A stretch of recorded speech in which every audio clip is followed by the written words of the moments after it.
Right there on top of the moon, we could sit and do nothing. I wish we were bold. What's up, wayward souls? I hope you're doing well. Today I want to talk about your ego and how to heal the relationship with you and your ego. Your ego is not your enemy. Your ego is like a child that is trying to protect you through life. And what happens is sometimes in our youth, in our childhood, when we're faced with unmet needs and traumatic experiences, our ego trying to keep us alive, that part of us can get really upset with ourselves and blame us for what happened in the past. And that's why sometimes we're hard on ourselves or we're judgmental on ourselves. Like we blame ourselves for things, or we think we're not good enough, or we're not worthy, or that we can't be open and vulnerable with each other because we're trying to survive. We're trying to survive with trauma that's happened to us that we haven't fully let go and heal and acknowledge. You know, when you're a child, you don't know how to do that. You don't know how to contemplate what happened and why and be able to work through that. It's hard. You don't know what's happening as a kid, right? These things just happen to you and you don't know what to do with them. You think it's your fault. And it's really easy to blame yourself for things that have happened in the past. So again, your ego is not your enemy. It's your survival mechanism. And it's important to, what I love about inner child work is that you can go back to what's happened in the past and you can learn to work through that and realize it's not your fault for any traumatic experiences that have happened. And you can learn to be your best friend, and you can learn to have your ego look out for you in a healthy way instead of punishing you.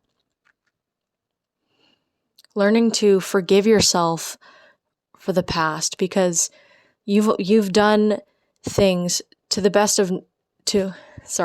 you've done things to the extent of knowledge that you had at that current time, right? We're always learning and expanding. Sometimes we don't know better at a certain time, right?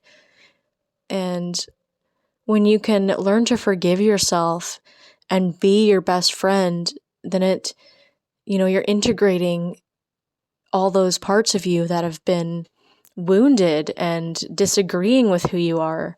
Your ego can lift you up and can encourage you through life, and you can use it to protect you in ways that are different than, saying that you're not worthy, so don't go to that open mic, or, don't show the world who you are because you're not good enough.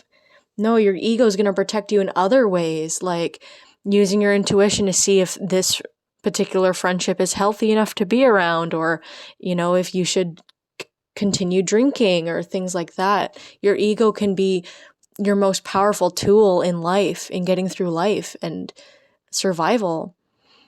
It just needs some conversation. It needs to work things out with you.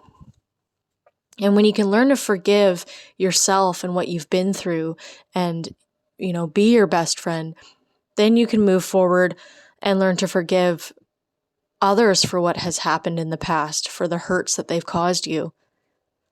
And forgiveness isn't about saying that, hey, it's okay that you did this to me, because obviously it's not. But you're making peace with the fact that it happened. You don't have to care about that person or whoever hurt you, because it's not you.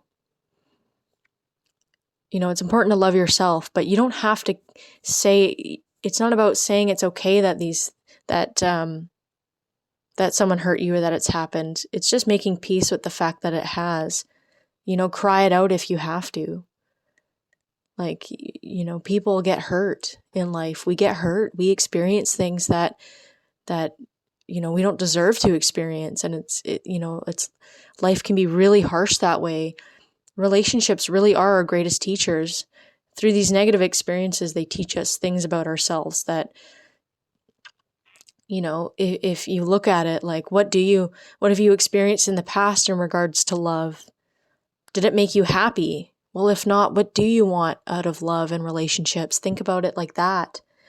Your ego can be your best friend, and you guys, like, all the parts of you can work together to work through this kind of stuff. And again, when you're forgiving, it's just making peace with the fact that it happened. So now you can take control of your life and see, well, what kind of life do I want to live? What do I want for myself? Because I deserve better. I deserve to have a good life. I'm a good person. And yeah, going from there, like when you make peace with things that have happened in the past, you can truly focus on how good you want your life to be and making it good for yourself.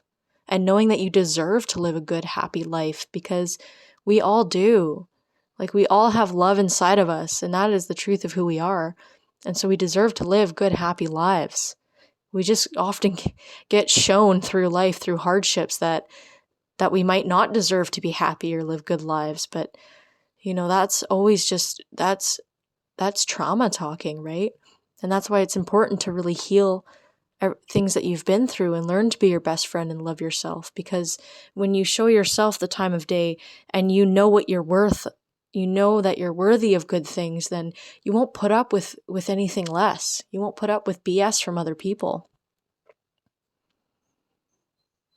And it's been a really healing experience for myself to go through this inner child healing process and learn to be my ego's best friend. And I think it could really help you too if you're interested in this stuff. And look up inner child healing work. It's super amazing, and learning how to be more intimate with yourself. And of course, just a disclaimer, I'm not a psychologist. This is all stuff that I've done based on personal experience through trial and error and learning how to be close with myself again and love myself. So some of you might need assisted therapy and talking to a counselor and things like that. And that's fine. I've had counselors too really help me through life. And it's just about getting intimate with yourself and knowing, what do you need right now? Do you need, more alone time? Do you need to be in nature more? Do you need to talk to a therapist or talk to somebody? Do you need to leave an unhealthy relationship so you can get to know yourself and find a healthier relationship in the future? Healing all stems from you and working through things with yourself and knowing that you deserve love and that you deserve the best. And when you love yourself and you show yourself the love that you deserve, everything starts to fall into place because you learn to make the right decisions for yourself. All right, you guys, that's what I have to say. I wish you all the best in your personal journeys, and I'm sending you many, many blessings. Take care, everyone. I don't wanna care